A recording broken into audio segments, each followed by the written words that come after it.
Hello students. So we have so far discussed the organs of the United Nations. Now we will be discussing the specialized agencies of the United Nations. So what is the difference between organs of the United Nations and specialized agencies of the United Nations? The organs of the United Nations are the embodiment of the United Nations. They are part of the United Nations. Similarly, UN also has its agencies which which carry out the job of the United Nations. So they are called agencies, and organs are the embodiment. They are part of the United Nations, and agencies are basically outsourced work. These agencies are made possible with the help of United Nations, and these agencies, they work for the United Nations. So let's discuss the specialized agencies. The UN has specialized agencies that handle different aspects of development such as education, culture, health, individual rights, utilization of resources, and scientific and technological matters.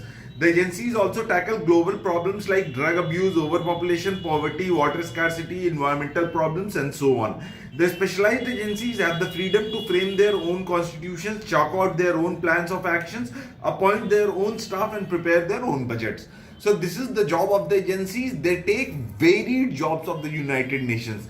For example, if there is a vaccination process that is to be carried out in African nations. So in the for example, if the vaccination is for the children, and then UNICEF is an agency which will take care of the World Health Organization is the agency which will take care of the vaccination process. So these agencies, they work for the United Nations, and they take care of the various problems that the world is facing.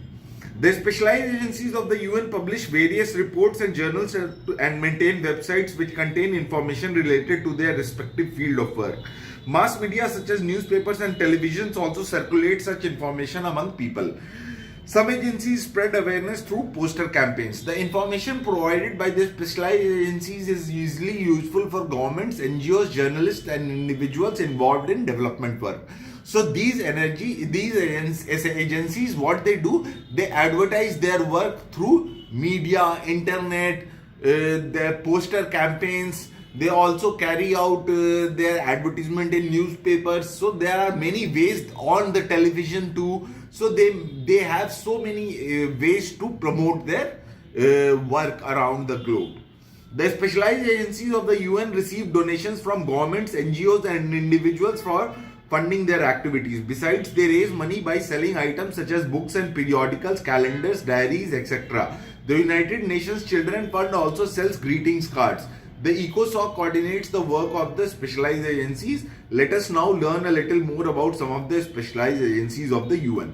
So how do they fund themselves for the work they do? So these agencies, they fund themselves by NGOs, by people who are willing to grant funds, and people who are willing to do charity and donate. They also sell greeting cards. There are many ways through which they make their funds available. So let's discuss about some of the specialized agencies. United Nations Children Fund, UNICEF. Everybody has heard of UNICEF. It carries out the processes for children, and the UNICEF was established in 1946 as the United Nations International Children's Emergency Fund to give emergency relief to children in countries affected by the Second World War. It was created in 1946 to give relief to the children who were affected in Second World War. It is now a permanent body called the United Nations Children Fund. However, the original abbreviation UNICEF is still used to refer to it. The UNICEF has its headquarters in New York. So UNICEF has its headquarters in New York. It was created after Second World War to give relief to the children across the globe. Today, the UNICEF seeks to improve the quality of life of children and mothers in less developed countries. It arranges for training volunteers in the care of mothers and infants, and funds projects for providing clean water, immunization against diseases, sanitation facilities, and education facilities. The UNICEF also creates awareness against child labor, exploitation of children, and discrimination against the girl child. So UNICEF is responsible for vaccination and immunization of children in across the globe. They also take care of the water problems across the globe. So these activities are taken up by UNICEF, which take care of the children across the world.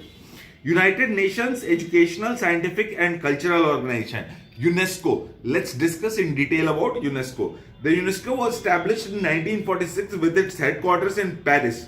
Its aim is to promote understanding and cooperation among the peoples of the world. UNESCO main aim is to promote the cultural activities amongst the world so that people understand each other better. The UNESCO provides technical and financial help to its members for the promotion of educational, scientific and cultural activities. It fights illiteracy among children as well as adults. It also undertakes projects to improve the teaching of science, to promote cultural exchange, to have outstanding regional literature translated into different languages, and to renovate, protect and preserve monuments that are the world's cultural heritage.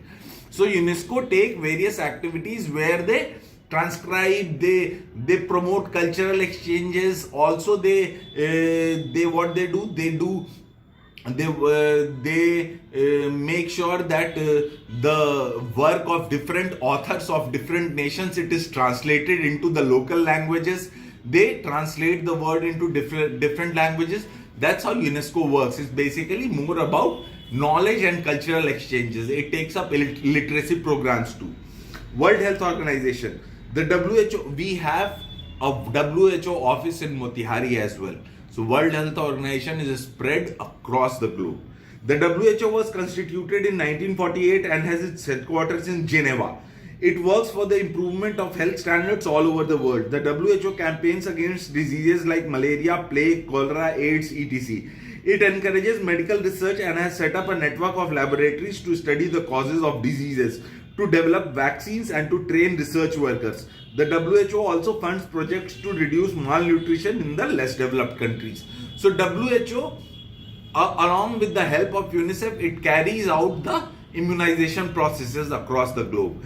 Also, WHO is responsible for finding out the cure for certain diseases like AIDS, malaria, cholera, and all such diseases are taken care of by WHO. They have their research facilities, they have their scientific labs, and there are scientists, numerous scientists working for World Health Organization. International Labour Organization, ILO. The ILO works for the welfare of workers all over the world, especially working women and children. It was established in 1919 and was associated with the League of Nations. As an agency of the League of Nations, the ILO recommended international labor standards that sought to ensure fair working hours, not more than 8 working hours a day. In 1919 itself, just imagine, ILO had established that the working hours should be fair, which means not more than 8 hours per day. Good working conditions, holidays with pay, medical insurance, old age benefits, freedom of association, etc. for workers. It also sought to improve the relations between workers, employers and governments. The ILO became a specialized agency of the UN in 1946. It has its headquarters in Geneva. The ILO, the WHO, both of them have their headquarters in Geneva. ILO basically works for the welfare of the labor class, or the people who are wage earners, or even for the salary earners. They make sure that they are given good working hours, they are given equivalent pay according to their work. Also, they are given certain remuneration. For example, they are also given pension benefits and all such things. So ILO is responsible for all these things. Food and Agriculture Organization, FAO. The FAO was founded in 1945. It has its headquarters in Rome. Its main aim is to help nations to increase food production and fight hunger. It trains farmers in better methods of cultivation and the use of fertilizers and pesticides. It promotes agricultural research. It also promotes global exchange of knowledge about nutrition, food management, ways of fighting diseases affecting farm animals, and so on. The FAO has helped many African and Asian countries to increase food production substantially.